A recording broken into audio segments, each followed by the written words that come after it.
Welcome to another edition of the Pigs and Fergs Wrestling Podcast. I'm with Pigs. Yes, hello. I am, and just before we went on the air, you were kind of berating me for picking this episode, but tough because you've watched it now, and I've made you watch about 3 hours of Nitro. Anything to say about that? I'm glad WCW went out of business because they did not know how to book shows. Jesus. This was not a great show, but this was one that I picked because last week we did Unforgiven. No, we did Raw. We did Raw last week, where we talked about that because that was around the time you were born, and this show was around the time that I was born. And I didn't want to do Raw because I feel like we've done a lot of WWE stuff, so I wanted to go out of the box and choose Nitro instead. I didn't really feel like sitting down and watching the pay-per-view, which was on the night before this. However, hindsight says probably should have, because I chose Nitro, and yeah, I mean, before we go into the show in depth, overall thoughts of this. Overall thoughts on WCW or overall thoughts on Nitro? Maybe this Nitro and also your thoughts on WCW as a whole at the time. Well, watching Wrestling Bios, shout out to Wrestling Bios, him reviewing it, you don't, when you're watching someone review it, you just don't understand it compared to watching it. Does that make sense? Yeah, I get you. So, I was like, oh, Nitro must be good because people really high praise it, like the Attitude Era, woo, Nitro. And then you watch it and then you're like, why is Hogan out here again for the second time? Why is he out for a third time? Where is that Wonder Kid? Where is Disco Inferno? You're like, why is Chris Jericho being buried? He's like a top star. And right, maybe we shouldn't have let Eric Bischoff book because he doesn't know how to book. We gave him a couple of chances. We gave him this, we gave him TNA, and it didn't work out. So, yeah, it's a shame, really. Now he can just rant and project his frustrations onto Tony Khan on Twitter. But aside from that, I thought WCW as a whole on this time had some great stuff, but it just feels like wasted potential and an over-bloated roster. Quite similar to a company these days, but we won't go into those comparisons just yet. I do think... We will go into them comparisons because I have a lot to say about the people who give them comparisons. Oh yeah, go on. Well, I don't understand how people can praise WCW and then go, well, AEW's doing the exact same thing WCW do. You praise WCW, but you hate the company that's trying to follow WCW thing. Yes, AEW might be lackluster. Yes, they might have 4 rosters instead of 1 roster. But at least they know how to do continuity and how to keep every storyline fresh. We don't hear every single member part of the Inner Circle, or the Jericho Appreciation Society. I didn't have to hear Judas 6 times on AEW Dynamite compared to hearing the NWO theme 20,000 times. I would have rather been tortured in Iraq than listen to that song ever again. Waka wa hey hey. Damn it. It was and we're not joking, every single match almost had that theme. And yeah, I agree with you. AEW, it's got its faults, but man, if you think, oh, wrestling was better in 1998, well, go and watch an episode of Nitro. It's not fantastic. But this show... Hogan cuts episode, and I'm so glad I had the volume turned down. So I was not listening to that old man rant about how he's the best in the world, and he couldn't even lay CM Punk's boots. I mean, Hogan, at the time, kind of no-selling, losing the championship as well, but we'll get into all of that. It's the February 23rd edition of Monday Nitro from 1998. Usually we do the nostalgia segment. I don't know if you've done your prep on this, but what were the figures out around this time? That's what we usually start with. I couldn't find the figure, so I'll just assume it was bone crunching action figures. Is that the term? Yeah, that's what they are. WCW had it. I think they had Galoob at the time. Galoob, because I think Ty Biz took over in late 98. I might be wrong. I don't know my knowledge on Ty Biz. I only know their knowledge when they did the TNA figures. Do you have any nostalgia towards not the TNA one, the WCW Ty Biz figures?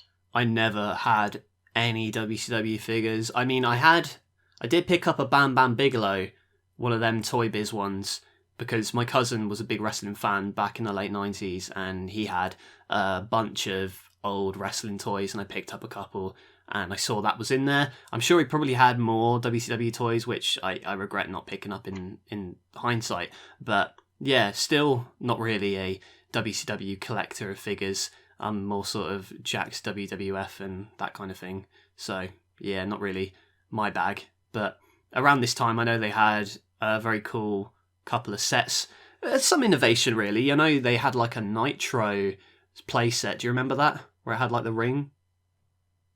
Yeah, where it had the ring, and I think it had a small stage, I think. Yeah, so stuff like that, which would be implemented into future sets. I don't think many wrestling companies had released sort of Titantron-like style play sets before. I know WWF began to around this time as well. So that's quite interesting. Aside from that, what about the video game? Because I don't know if you've sort of gone into it. Would it have been WCW NWO Revenge around this time?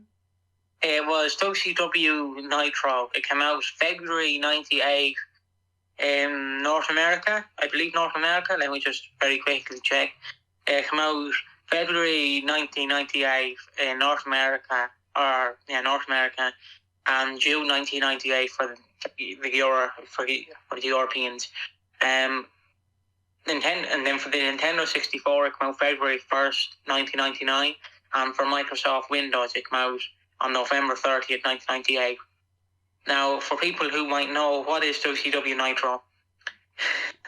It is the game where all the wrestlers cut promos when you pick them.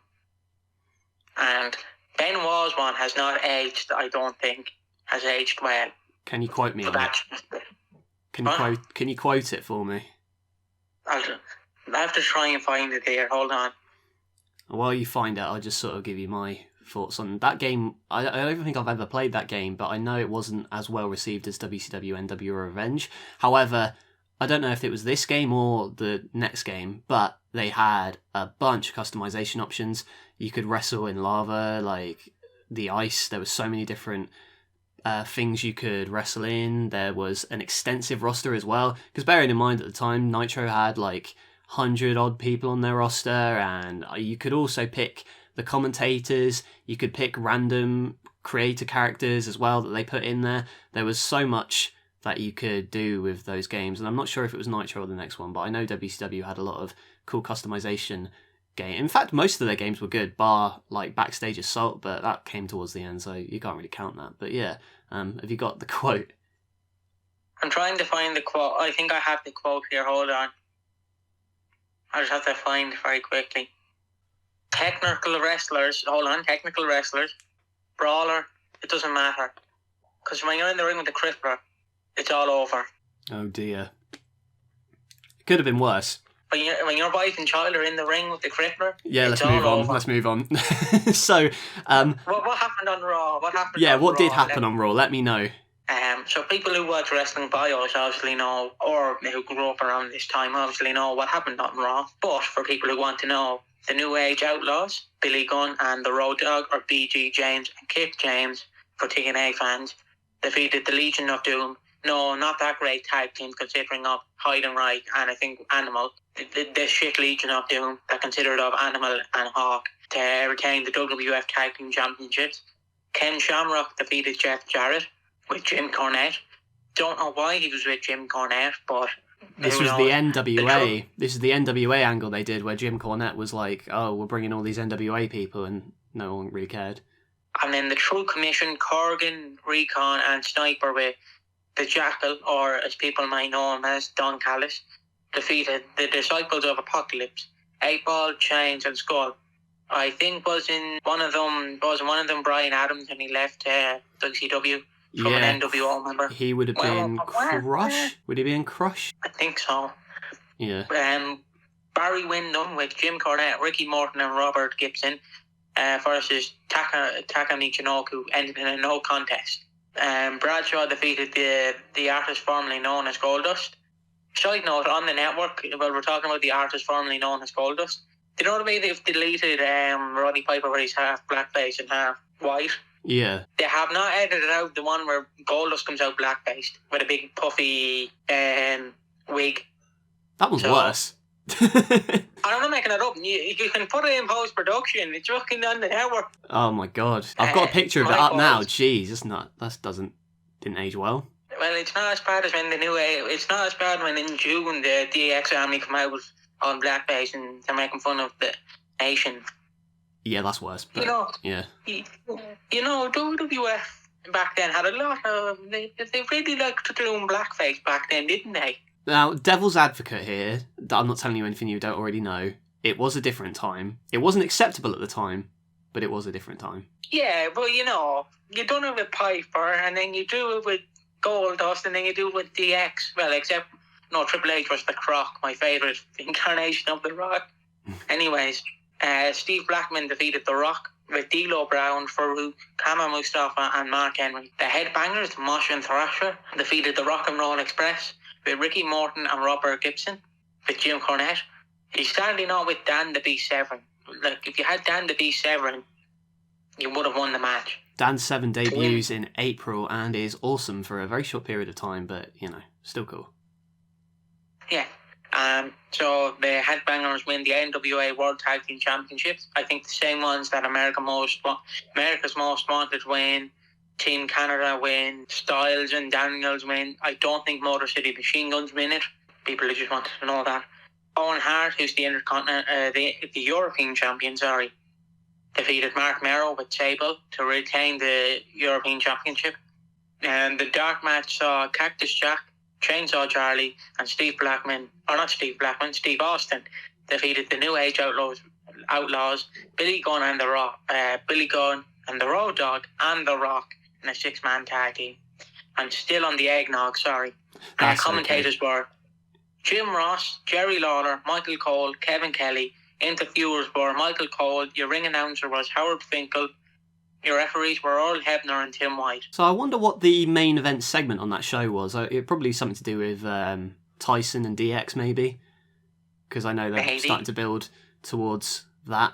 I can't remember exactly what Raw it is where Tyson joins DX. It could have been this one for all I know. But yeah, interesting. So WCW, I guess, because we have nothing else to do with the nostalgia segment. So let's go to the dumpster fire that is WCW. Yeah, to sum up, we should have watched Raw, but it is what it is. We're doing Nitro now. February 23rd, 1998, from Sacramento, California. We're just not one night removed from WCW Super Brawl, where Sting beat Hulk Hogan, again, this time officially, to win the World Championship, but it's 2 months too late, because at Starrcade, obviously, they had the big hoo-ha where Sting pinned Hulk Hogan. No, Hulk Hogan pinned Sting. There was a normal count. It was supposed to be a fast count, but Hogan got in the ref's ear and said, you count this normally, and he did. And then Bret Hart came out and said, you screwed him over, but he didn't really. Hogan won fair and square, and then they did it again where Sting won, but he didn't win because the title was vacated, and then Sting won. It was a mess, and this was perhaps the start of the downfall of WCW, perhaps. But again, see, guys, you don't know how lucky you have it with Tony Khan, because Tony Khan might do his interim champions, but I'd rather the interim champions than having, Sting won, but we have to vacate the belt. Yeah. You don't see that with William Regal handed MJF the brass ring or brass knuckles, and John Moxley, we must vacate the belt so we can have a rematch. You don't understand how grateful you have it now. You can say about the glory days, but the glory days are gone. You'll have to move on. Sting is in his 60s. Half the WCW roster is dead. And Lex Luger is somewhere in jail or somewhere hiding. Well, he's on this show. In fact, he's in the opening match. But before we get into the opening match, we'll talk about the big heel turn that happened at Super Brawl the night before. This is officially the first night of Big Papa Pump Scott Steiner. Now, we don't get a promo from Steiner here tonight, but your opinions on Scott Steiner in general and the early incarnation of Scott, which we saw tonight. The early incarnation of Scott is not the best Steiner. The best Steiner is in WCW 2000, where he's basically shilling the WWF, where he's like, go watch WWF, we suck. Mm-hmm. That is the best Steiner. Also the one where he cuts the promo on Ric Flair, the infamous one where he's going, Ric Flair, you crooked old bastard. You should have took a cab and fixed your crooked yellow teeth it's the best Steiner. Then we have WWE Steiner, which is not a good look for Steiner. And then we come to TNA, where he has infamous moments that sadly won't be talked about in these WWE highlights because TNA is not the AJ Styles, which is sad. Yeah. Because his glory days was in TNA. WCW was the start of his character. WCW was the start of his character. WWE was his downfall of a character, and TNA was his reborn and glory days. If only Steiner got fired by WCW in 2000, and then he could have been in WWF in 2000. Like, that would be my dream. That's one of the biggest, not really what ifs, because it wasn't exactly sure that Steiner would leave, but after shooting on WWF and WCW at that time, it would have been a cool addition to WWF. But we open up with DDP, Booker T, Flair, Bret Hart, all talking about Scott Steiner. Bret obviously bringing up the Montreal Screwjob, like, get over it, mate.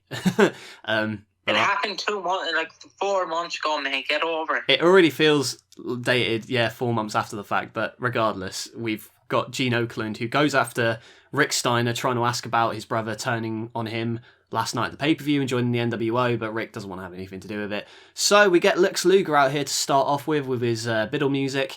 Mic in hand, he congratulates Sting for winning the title, but talks about the black cloud over WCW in the form of the NWO. Says Rick Steiner must be hurting because he lost a brother last night. Luger wants to beat some sense into Scott Steiner, but he gets Kurt Hennig instead. Obviously, we get the NWO music kind of piping over Luger before he gets to speak, but then it's obvious who's coming out next because it's Kurt Hennig, and he's with Rick Rude, the insurance man, and he faces Lex Luger here. And honestly, I thought, this is going to be a fun match. Luger throws him around. Obviously, I thought, the styles will clash between Hennig and Luger. Obviously, Luger might not be the best wrestler in the world, but Hennig can certainly pull anyone to a good match on his best day. So I thought this would be interesting, but no, the B team comes down, and Scott Steiner causes the DQ. The Jobbers beat down Hennig. No, they beat down Luger, I should say, and Rick Steiner, and NWO B team's beating him up, and then Sting, the new champion, runs down from the rafters on a... Runs down from the rafters? Run down from the rafters, you know what I mean. You know what I mean. Repels. He flies down. He flies down, makes the save, and then it's kind of geeky because the WCW Jobbers just come in after and are like, yeah, we're going to help out, even though you weren't there before. What do you think of this opening seg? I should clarify, the B team doesn't happen until 1999, but because the NWO hasn't riffed it yet. They riff in late 98, April 98. Yeah, but you can get a whiff of B about them, you know what I mean? I'm just letting you know that the B team does not happen until a year later. B team isn't an official... At this time, B team isn't official, it's just a way of living, if you see what I mean. See, this is where the start of, I think, WCW's cracks are showing, because they have something and it ran its course and it's continuing to run its course. It should have been, to me, NWO should end when the Wolfpack is formed. The Wolfpack should be formed and that's it. There's no NWO. Because to me, it's basically like, for modern day, I hope this does age, well, it doesn't age badly, but for a modern day comparison, it's like the Bloodline. It's like when Roman eventually loses the titles. It's like if they went, well, that was the glory days, but we're still going to have the Bloodline. It's still going to keep going and going and going. We're going to bring in every member to be part of the Bloodline. You're a member of the Bloodline. You're a member. No, not you, but you're a member. And then it continues and spirals, and then you get Bloodline B and Bloodline A, and then you're like, stop it. And then that's it. It just continues until it gets worse and worse and worse and worse, like the NWO did. I think, no, this is just me talking, obviously a good end to the NWO would have been at the Starrcade previous to this, where Sting beat Hogan, but I would argue you do all the Wolfpack stuff, because I think the Wolfpack stuff is really, really cool, and it's lasted the, all this time. People still talk about the Wolfpack. I think you should have ended 25 years. Yeah. 25 years. I think they should have ended it at the Starrcade 1998, where Goldberg beats Nash, or beats Hogan, to end the NWO once and for all, and only then do you have Goldberg go on to lose to DDP in the summer, or the spring, That's what I would have done. But I don't know.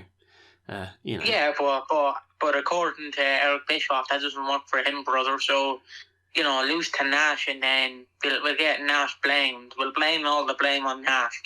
Kevin Nash, the guy who didn't want to win the belt. We'll blame it on him. It's his fault that Goldberg lost. It's that guy's fault. It's not my fault that I booked it. No. No, it couldn't be. It's Kevin Nash. Couldn't be, of course. But yeah, fun. But here's Hulk Hogan. Yeah, of course. Hulk Hogan will be here later, by the way. Don't you worry. I mean, this opening segment, it was fine, I guess. But, there was more to come. Next up, we had DDP versus Hammer from the Ravens flock. There is nothing to talk about here because it's boring. And then Diamond Dallas Page hits a pretty cool top rope diamond cutter, and that's very interesting. What did you think about this match? We're gonna skim through a lot of these because there's nothing to these. Can we just move on? There was nothing. Yeah, that's true. I can't talk about it because there's nothing to talk about. It's just a nothing match. This is the problem with WCW. It's a nothing match, and then you're supposed to cheer for them the next week when it's a nothing match this week. They got time to pad. They've got to pad out 3 hours of content, and you'd think it would be easy with the amount of people they've got on their roster, but this is nothing. Build your stars. Just build your stars instead of Christ. But yeah, nothing. Didn't like this really, and I didn't like what came after. Well, I did. But the second half of this next segment I liked. So first of all, we've got Hogan and Bischoff coming down in the limo. They're talking to someone in the limo. I don't know who it is yet. But I think we'll find out at the end of the night. Kind of. But yeah, they've got Hogan and Bischoff, and they cut a promo. And Hogan's yammering on about how he's the best, how he's the true champion. Pretty much no cells losing to Sting the night before. And it's going on. And then suddenly, for some reason, this is stuck in my head for years because I remember watching this segment years ago, and just the way that Savage, from the rafters, goes, brother, brother, brother, brother, brother, brother, ooh yeah! I like that. He interrupts Hogan, and Savage, I think, saves this a little bit, but it's still kind of boring. But Savage does challenge Hogan, or Hogan challenges Savage, one way around, I'm not sure. But they want a cage match at Uncensored, so he can kick Savage out of the NWO. And then we've got Savage in the crowd spouting a couple of catchphrases, and that's pretty much it. But what did you think about this Savage-Hogan segment? Nothing to talk about. It's just two aging stars trying to keep the spotlight. You think aging, right? But they are younger than AJ Styles and Finn Balor are today. Here. That's mental to think about. Yeah, but there's a difference. At least AJ Styles and Finn Balor in their 40s can put on a better match than Hogan and Macho Man could at their age in 1998. Savage could. Hogan can't. I'll still defend. Yeah, no, I'll defend Randy Savage. I'll defend him too. But what I'm saying is he's wrestling a broom that has no knees. Yeah, and there's only so much you can really do with that. So, yeah, you looking forward to the cage match at Uncensored? No, there you go. I just can't stand a Hogan match. especially in the late 90s, because it's just, I win, brother. I'm not building new stars, brother. You put me over and you put my friends over, and then I'll go to TNA and I'll bury the company and give a bit of magic ring. Woo! Of course, we still got to review that. I'm sure we will at some point. But next up, Cruiserweights, Ultimo Dragon and Kaz Hayashi. This is actually Kaz Hayashi's debut in the company. I don't know if you're familiar with Kaz Hayashi. He was part of the Young Dragons, part of early TNA as well. But we've also got Ultimo Dragon here, and it's your standard Cruiserweight affair, arm drags, quick head scissors. They are ahead of their time in terms of their style, and I don't necessarily mind random matches such as this if they're entertaining, and this one was. Could have gone a little bit longer in my view, but still. Everything they did was crisp, everything they did was clean. There was a top rope Super Hurricane Rana and a Dragon Sleeper for the win for Ultimo Dragon, and yeah, it's a fun match. Obviously, there's still stuff they need to do with the Cruiserweight division to give it a little bit more time, but the fact is, the crowd's still into it, so fair play. And Kaz Hayashi did some pretty cool stuff and hit a corkscrew dive on the outside, so some innovative stuff. But what did you think about this Cruiserweight match? I think the Cruiserweights in WCW were under a lot of pressure because for some reason, and I still want someone to explain it to me, how Eric Bischoff, because I will say Eric Bischoff because he was the lead booker at the time. I'm not going to blame Kevin Sullivan, and we're not getting into that conspiracy with Kevin Sullivan, but just how, like, honestly, we're not the era where Rey Mysterio Jr. retires and then a second Rey Mysterio Jr. takes his name and unmasks, because that's how WWE views it and that's how we'll have to view it. But just, like, making all your cruiserweights unmasked, slowing down their matches, like, how? It was a good match, but again, how? A lot of wasted potential, honestly. Like to think about it, right, how can I say this? Ultimo Dragon, would you rather see his face or would you rather buy his mask? Like a replica of his mask? Yeah, you'd want to buy his mask because that's what his identity is tied to. No, it's not what you want, brother. No, you want to see him on masks because masks are stupid, according to Eric Bischoff. Rey Mysterio, the man who is probably one of the most emotive wrestlers, even with a mask on, apparently needs to have his mask taken off. And No, you're wrong about that. Rey Mysterio retired when his mask came off. That was a separate Rey Mysterio, according to WWE, because we won't make action figures about it, we won't acknowledge it, even though I think Rey Mysterio looks cool without his mask. That's just me.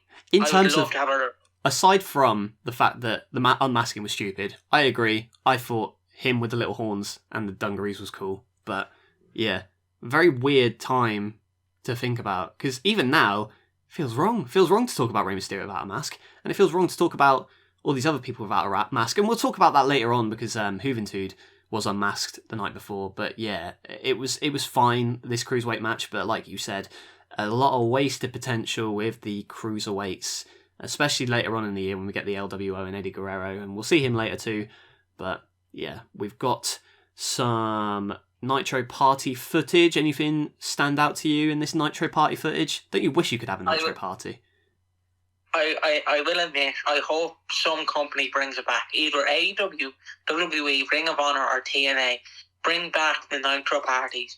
Because it is fun seeing people who are not wrestling fans enjoying wrestling and throwing parties. Because this would not fly today. Because you have people who are too critical. There would definitely be someone there taking down notes, going, AJ Styles botched that 450. Did you see that? And you're like, no, just enjoy the party. Get drunk and enjoy the party. Maybe they're embarrassed.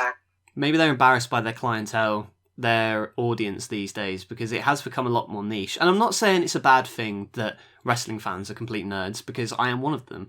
But, you know, speaking as a nerd for professional wrestling, do companies want to portray that image on their television that they're all nerds and geeks? Do you know what I mean? Well, according to WWE, they're all children, so... I guess. But that would be better than... I don't know. If they had a mainstream look, you know, if they had a mainstream audience that wasn't so niche these days, then I think party system could work. Not party system, that makes me sound so cool, and I throw parties all the time, of course. But, you know, these frat parties might be more interesting if they had, like you said, more casuals involved. But yeah, we'll move on to the next match. Chris Benoit versus Raven. Ooh. Sorry, can I talk about this? Is this the one where Raven is walking to the ring? Like, I understand we don't want to make light of Benoit, but can we please talk about this running? Because I could not stop laughing on the bus watching this running. I mean, it doesn't... Foreshadow is a word I could use for it, but yeah. Chris Benoit running... Well, walking slowly down the ramp behind Raven, stalking him almost, and if you want to describe it, you can. He walks down the ring, because you know when you're supposed to, like for let's give an example, Macho Man and Hogan would do the air guitar down the ring, and Macho Man would run up and elbow him in the back of the head. Benoit's thought is to walk slowly, almost stalk his opponent. Now this is pre-context to what we know, but it's to almost just stalk his opponent, and then just to go, Raven, mate, Raven, are you listening to me? Raven, Dan, Raven, Dan, turn around. And then he just turns around and he just slaps him in the tits. And then chokes him with his own jacket. Right, but we're not getting talking about that bit because it's very hard to put Benoit and choking in the same sentence. True. Without it making it sound wrong. So we'll just ignore the fact that he did choking. And ignoring that, this match is fine. But again, it's, I don't know, just too short. Just too much of a nothing, really. Raver, who won this match? I forgot to write it down. I think Benoit wins it. I think. So Benoit beats Raven. That makes Raven look good, doesn't it? But I guess, I don't know. At least there's a somewhat clean finish, but, you know, it was a physical brawl. There was chairs involved because it's obviously Raven's rules. You see Kidman coming in. But wait, was it a DQ? It might have been a DQ. It's WCW. Honestly, I just kind of tuned out. I'm not going to lie. So, yeah. I think it was a DQ. Even though it was Raven's rules. I couldn't stop laughing at the Benoit running. I was still laughing at the Benoit running. Like, it's probably the most funniest running I've ever seen. It's just to walk behind someone, shout their name until they turn around, and then slap them in the tits.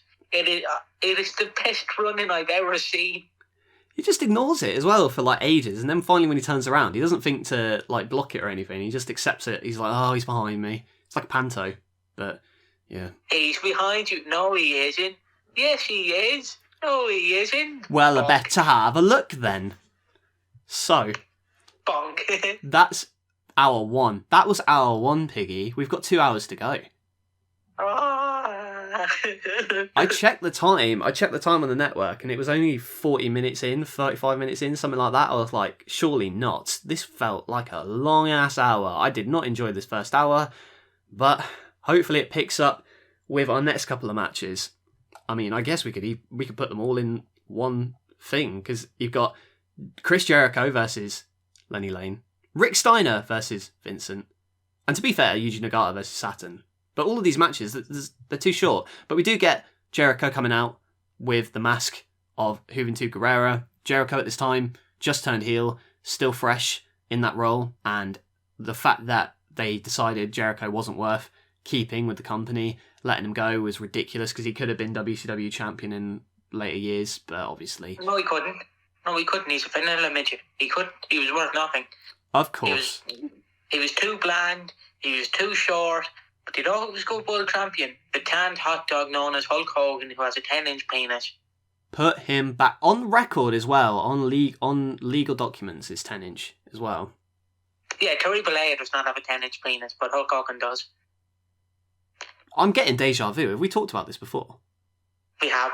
Oh my goodness. Anyway.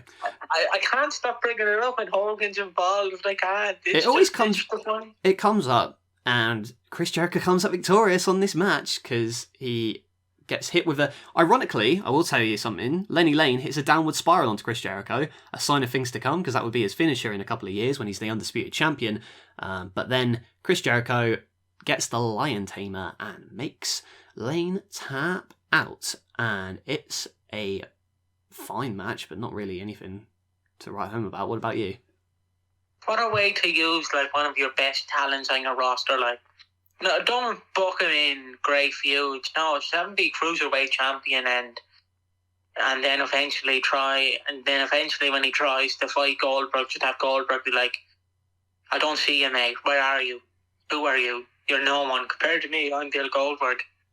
Well, if you book him like no one, he's going to get treated like no one by the fans. And this is a night after he unmasks Juventud, and we don't get any follow-up apart from him holding the mask. Like, there's nothing from Juventud here to kind of... You think, like, he would have been very... Like, you think he would have went to his gaff and went, "Oi, bloke, you unmasked me.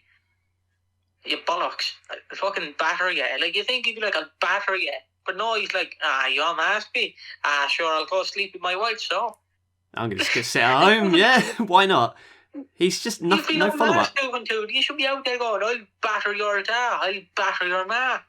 Come on, mate, I'll take you around my gaff." No, he's like, "Sure, I'll sit home, open a beer and drink it." He should have held a Nitro party. He might have been at the Nitro party trying to, cheer up after losing his mask. But silly. Didn't like this match too much. I mean, it was fine, but there was nothing. I'll tell you what I didn't like. Rick Steiner comes out And I can't remember if it's Rick Steiner coming out first. No, I think it's Vincent who comes out first, because I hear the NWO music and I'm like, oh, maybe we'll get a match with one of the other members. Who's it going to be? Who are they going to devote TV time on this Monday night for? Vincent. Rick Steiner versus Vincent. Do you want to talk about this match? I'll give you about 10 minutes to talk about this match if you want. It's a nothing match. There's nothing to talk. Like, can I just say, you think, like, I understand they're trying to play this story, but you think the story they will be telling is Rick Steiner does not want to be near the NWO. He is saddened by the NWO have turned his brother against him. No, he's out there facing Vincent. Like, he should be like, my brother betrayed me, what am I going to do? And now he's thinking, I'll go to fight Vincent, you know. Vincent is better than Scott Steiner. I guess. He either should be saddened. He should either be saddened that he lost his brother, or he should be like cloven to it and be like, I'm battering your ma, Scott. I know she's my ma, but I'm battering your ma, and I'm battering Hogan's ma, and I'm battering Hogan's dad. But no, he's like, I'll just fight Vincent.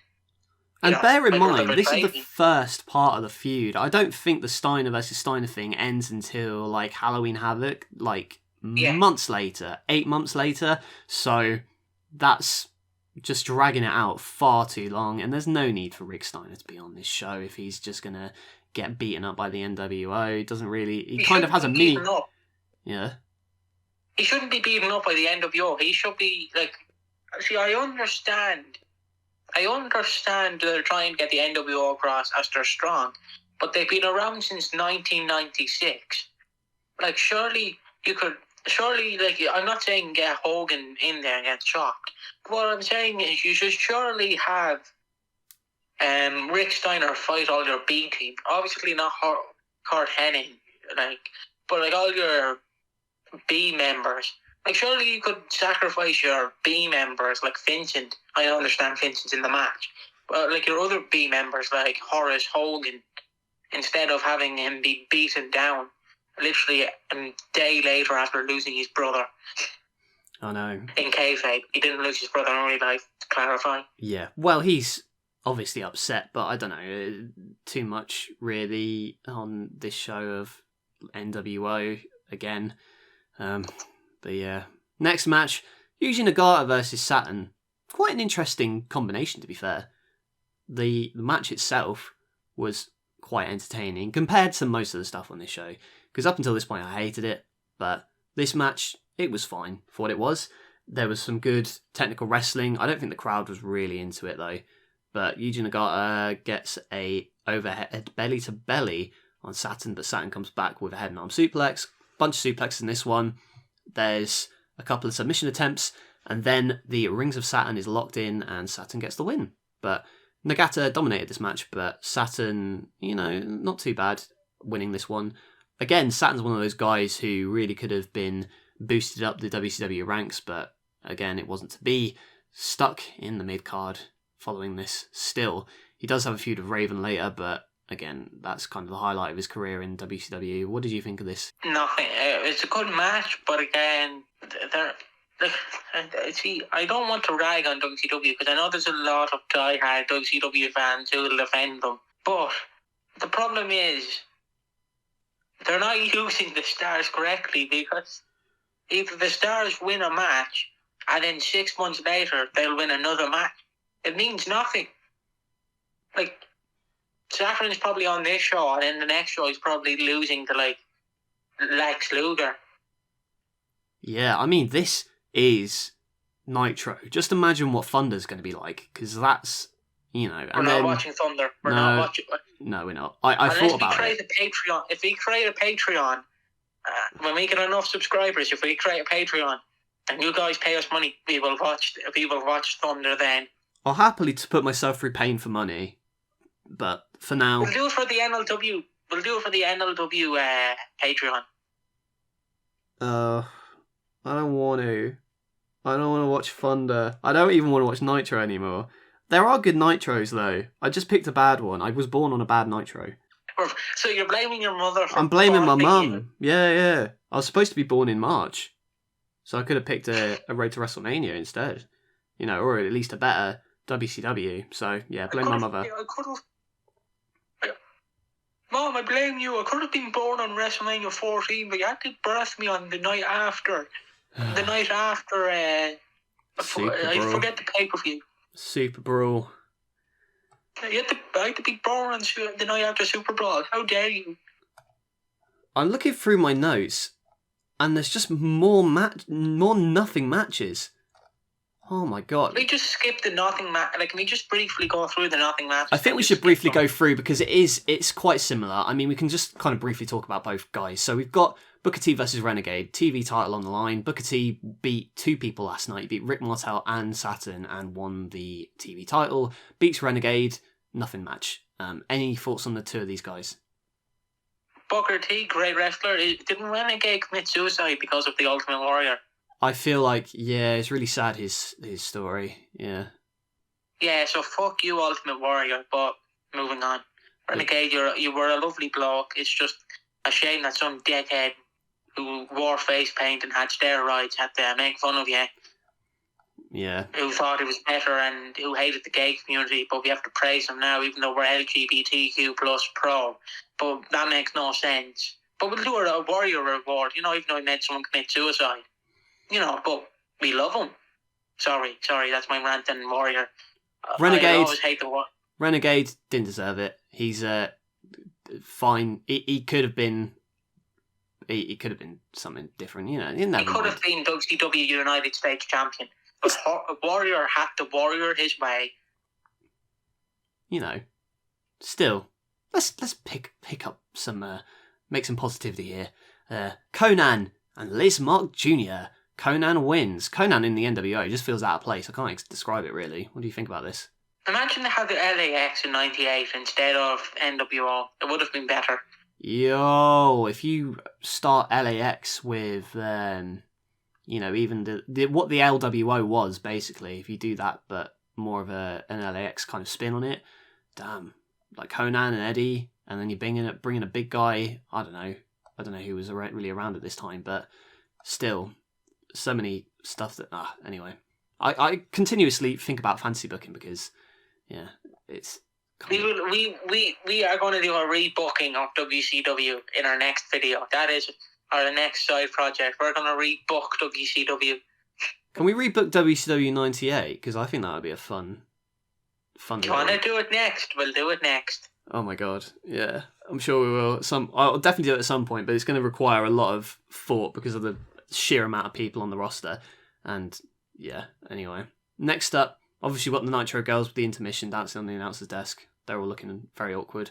They look at the Nitro Girls as if they've never seen a woman before, which is quite interesting. So you've got Vicious and Delicious up next, taking on High Voltage. Not Matt Hardy, it's Robbie Rage and Kenny Chaos. And they're taking on Vicious and Delicious, who are Buff Bagwell and Scott Norton. The match, this one, alright, didn't think it was too bad. I would say my favourite match on the card. What about you? Raven versus Benoit is my favourite match on the card because I forgot. Yeah. The running. Yeah. It's just because of the running. It's just because of the running. Yeah. Was this my favourite match on the card? I might be thinking of another one. But anyway. Oh yeah, there's a botch at the end, nearly breaking chaos. But there's a Doomsday Blockbuster and then they win. And it's boring. It's boring. Yes. Eddie Guerrero and Disco Inferno. This match is fine. Can I just say something about Eddie Guerrero and WCW? Yeah. Why do WWE acknowledge that his name was EDDIE in WCW? It wasn't. It was EDDY. Is that what the nameplate said? What? Is that what the nameplate said? Yes, his nameplate is EDDY, not EDDIE. That's what annoys me about the games when they acknowledge Eddie Guerrero. His name was EDDY. It's like a Mandela effect, isn't it? Because I could have sworn it was Eddie. Like Eddie. I'm sure it was at some point, wasn't it? Hold on, look, I'm not making this up. His name was EDDY, Guerrero. I'm sure he was EDDIE at one point. At some point. I feel like early WCW he was EDDY. Alright, I'm pretty sure. While you look that up, I'll tell you that Disco Inferno is a knob, and Eddie Guerrero beats him, so good. Good. Nick Patrick comes out, and he's with JJ Dillon, and obviously Nick Patrick used to be with the NWO, and now he's a good guy because he's very much kind of clean slate. I don't know why they would take him back as an official. It seems very, very stupid of them to do so, considering the long history of bribes and corruption that he's been involved in. To just let him back as if nothing's happened is very, very silly. But, thoughts on Nick Patrick? Piggy? Nothing to say. I don't care about referees being booked. Like, you're a referee. You're not supposed to be in storylines. Yeah. Ric Flair versus Brad Armstrong up next. Ric Flair not going to be with WCW too much longer after this because he's going to be kicked out for a couple of months because he went to his son Reed's wrestling tournament instead of showing up at a Thunder, which, in hindsight probably made the right choice, did Ric Flair. And yeah, screw WCW for... There were also rumours that Ric Flair might go to the WWF, so that's interesting. Imagine that happened. Imagine he went to... Yeah. Imagine he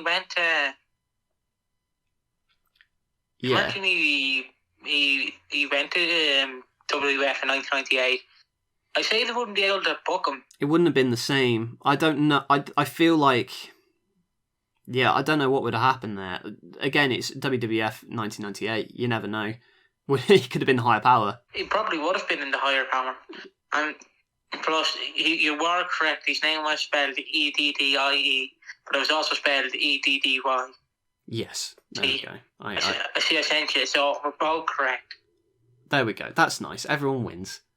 Except in this match. Yeah, Ric but Flair... I just wish they acknowledged the fact that his name was spelled different in WCW. Yeah, that's true. Ric Flair wins, but he is fine. Again, nothing much really. His charisma obviously made it work to an extent, but yeah. Next up, we get that nasty recap of the Giant getting powerbombed by Kevin Nash. Check that out. What do you think of that? That could have gone very, very wrong.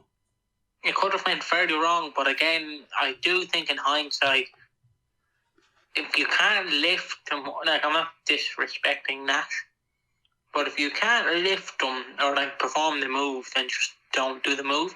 I understand that. I believe the story goes the Giant said that he could take the move, and then Nash didn't know that he put on weight, I think. Then Nash lifted him up and went, oh, fuck. That's how he nearly lands on his neck, because Nash, I think, underestimated the weight, I think. Yeah. I think that's the story. I'm not too sure. If you believe the story of Nash doing his back in the month prior so he wouldn't have to job out to the Giant, then maybe that also played a part of it. But you never know, really. The thing is, though, this match, this promo even, it's fine. What do you think about it? He talks about getting revenge on Kevin Nash. What about you? He's good on you, the Giant.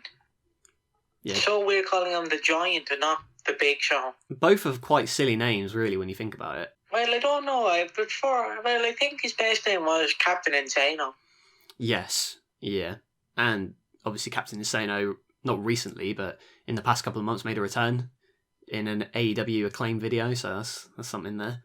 We come back from the break. Gene calls out Bryan Adams, who has recently left the WWF because he was in the DOA, and now he's in the NWO. There's an upgrade for you. Bryan Adams, this is... No offence to Bryan Adams, he's a fine wrestler. However, it kind of shows you how the NWO is getting a bit silly now with the amount of people they're taking in. They're just taking anyone at this point. Bryan Adams, I think, was he the one? Did he appear last night? I don't know. They don't really explain it too much, but I know that he's got some problem with Bret Hart.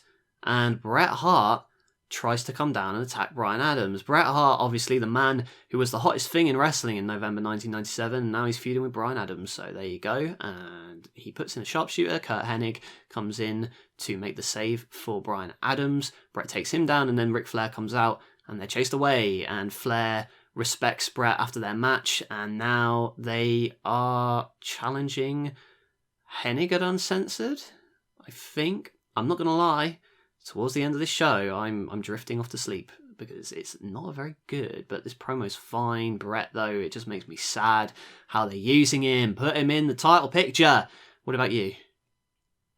It's funny, like, again, the amount of people WCW misbooked, it's hilarious.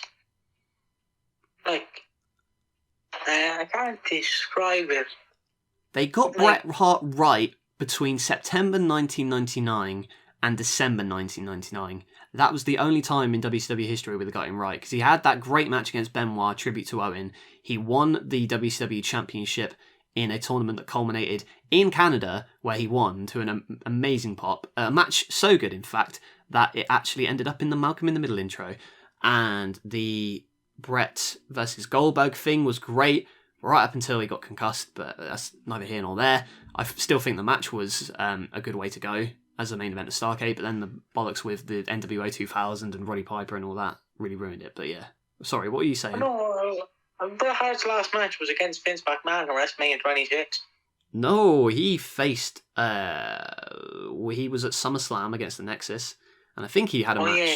He might have had a match in 2012, I could be wrong.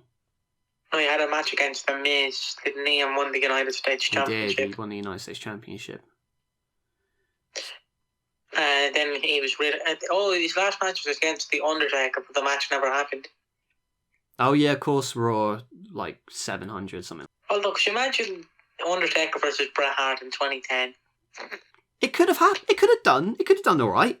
You know, Sting's wrestling in 60 years old. Ric Flair managed to wrestle, albeit barely. You know, I think Bret Hart is a better performer than Flair is now. You know what I mean?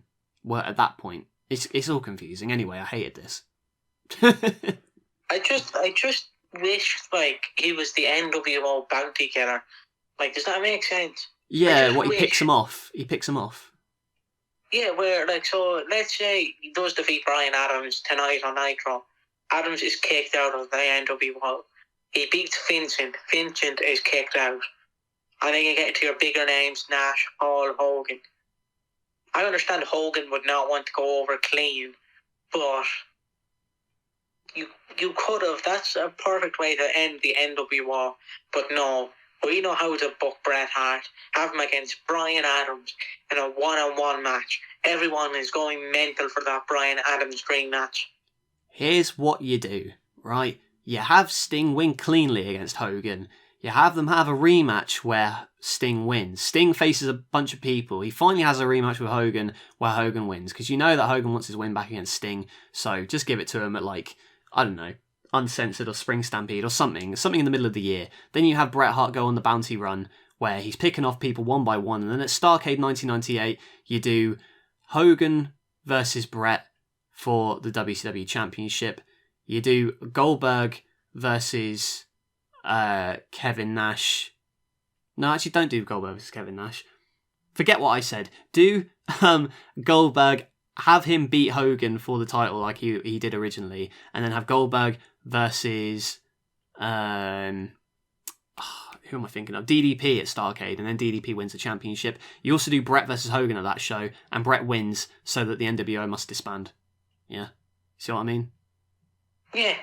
But like the NWO it keeps going until WCW 2000. If I'm not wrong. Yeah, it does, and it just continues on. And even then, it's like not the Millionaires Club, the New Blood is just kind of a substitute for it. So, still going on. And now we come to the main event for the World Championship: Sting versus Scott Hall.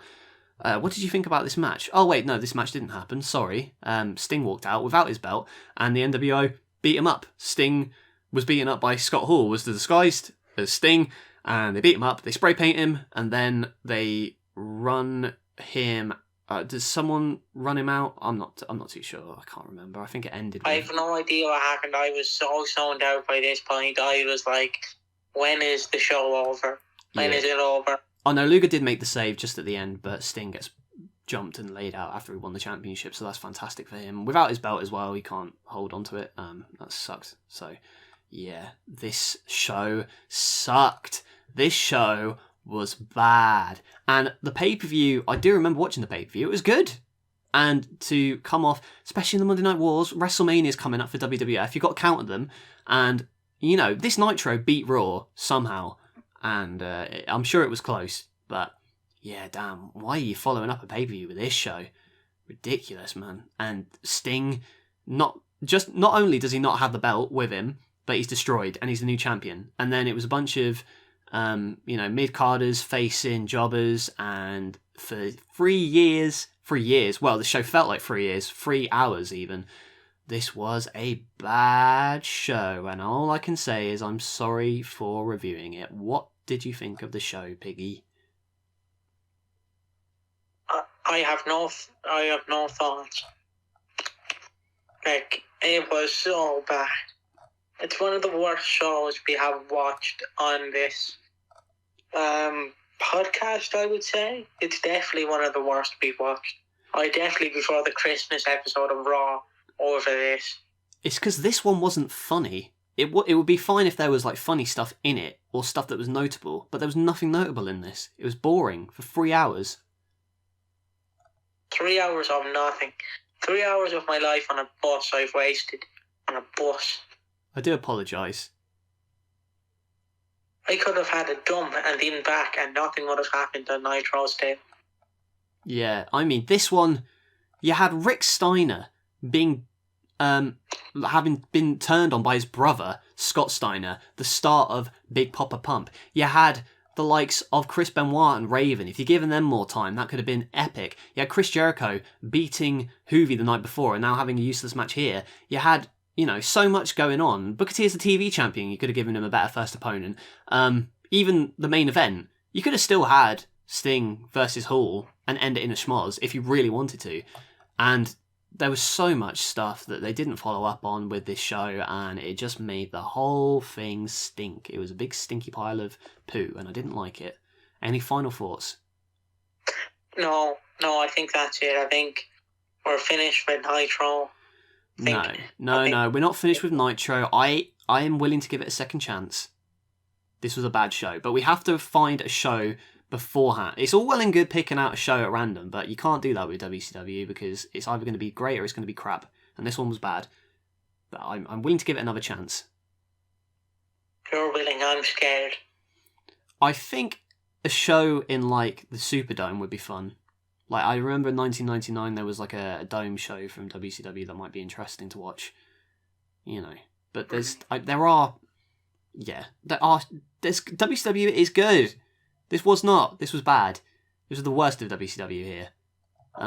So, if you want to watch more WCW, don't watch this show. Watch literally anything else. I would agree with that.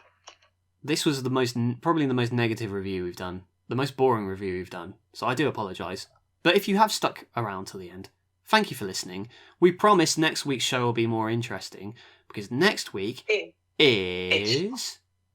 TNA, I think. Yes, TNA. And it's Impact. TNA. And it's much more entertaining than this shite. I'm done. I'm done. This is terrible. I'm young, I'm tired, and I watched a fucking terrible show. Can you do the outro? That was Fergal. I'm the pig. I hope you enjoyed our dulcet tones. If not, don't hit a like. Please don't subscribe. Please don't leave a comment saying that WCW was great. We're just influential marks who know nothing about the business. Because, let's be honest, WCW had its moments. It was like shite. It was like diarrhea, all right in small doses. So that was me. That's Fergal. Goodbye. See you next year. Goodbye. Farewell.